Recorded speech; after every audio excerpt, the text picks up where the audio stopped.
Sampai detik ini, masih banyak kasus kriminalitas yang terjadi di Indonesia. Seperti begal, perampokan, copet, gangster.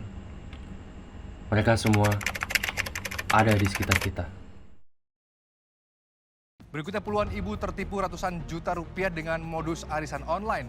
Aparat mendapati puluhan alat isap sabu dan belasan mesin judi. Sosial digegerkan dengan aksi brutal geng motor. Tertangkap warga mencuri sepeda motor di Jalan Papanggo, Tanjung Priok, Jakarta Utara. Menewaskan seorang remaja di Ciracas, Jakarta Timur, Minggu dini. Kriminalitas di Indonesia dapat berupa berbagai jenis kejahatan, seperti kekerasan, perdagangan narkoba, perampokan, dan penipuan. Pemerintah Indonesia telah mengambil tindakan untuk mengatasi masalah ini, termasuk dengan meningkatkan pengawasan dan pemberantasan kejahatan, serta memberikan pendidikan dan pelatihan kepada masyarakat tentang cara menghindari jenis kejahatan tertentu. Namun, masalah kriminalitas di Indonesia masih tetap ada dan merupakan masalah yang harus diatasi secara kontinu oleh pemerintah dan masyarakat. Keresahan masyarakat terhadap kriminalitas di Indonesia dapat menyebabkan berbagai masalah, seperti rasa tidak aman dan ketakutan, kerugian finansial, dan kerusakan pada hubungan sosial. Masyarakat mungkin merasa tidak nyaman untuk berpergian di malam hari atau di wilayah yang dianggap rawan kejahatan. Beberapa orang mungkin juga merasa takut untuk meninggalkan rumah atau properti mereka sendiri tanpa perlindungan yang cukup. Kerugian finansial dapat terjadi karena kehilangan barang berharga atau kerusakan properti akibat kejahatan. Sementara itu, hubungan sosial mungkin terganggu karena ketakutan atau rasa tidak aman yang menyebar ke dalam masyarakat. Dampak kriminalitas dapat sangat luas dan dapat mempengaruhi individu, keluarga, masyarakat, dan negara secara keseluruhan.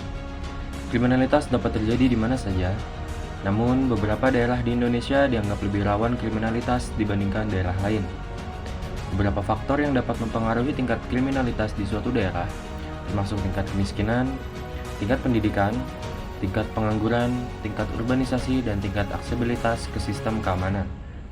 Nah, beberapa cara yang dapat dilakukan untuk mencegah kriminalitas paling efektif adalah tindakan tegas dari aparat hukum, menciptakan lapangan kerja sebanyak-banyaknya, tidak ada perbedaan perlakuan berdasarkan tingkatan ekonomi, menggerakkan roda perekonomian terutama ekonomi kerakyatan, menjunjung tinggi norma dan agama di masyarakat, dan jangan mudah terpancing emosi. Ya, jangan pancing emosi guys. Haha.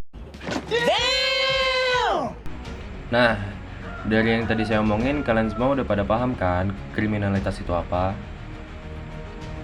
Jadi, ini adalah masalah yang serius dan kompleks yang dapat mempengaruhi individu, keluarga, masyarakat, dan negara secara keseluruhan. Kriminalitas dapat menyebabkan kerugian finansial, trauma fisik dan mental, serta rasa tidak aman dan ketakutan di masyarakat. Dampak jangka panjang dari kriminalitas dapat mencakup perubahan dalam perilaku sosial, interaksi sosial, investasi dan pertumbuhan ekonomi, serta kerugian sumber daya dan pengeluaran pemerintah. Pemberantasan kriminalitas memerlukan kerjasama antara pemerintah, masyarakat, dan organisasi swasta untuk meningkatkan keamanan dan meminimalkan dampak negatif dari kejahatan. Jadi kesimpulannya adalah seperti itu. Gua Taufikir Rizal Fahlevi, izin cabut. Wassalamualaikum warahmatullahi wabarakatuh.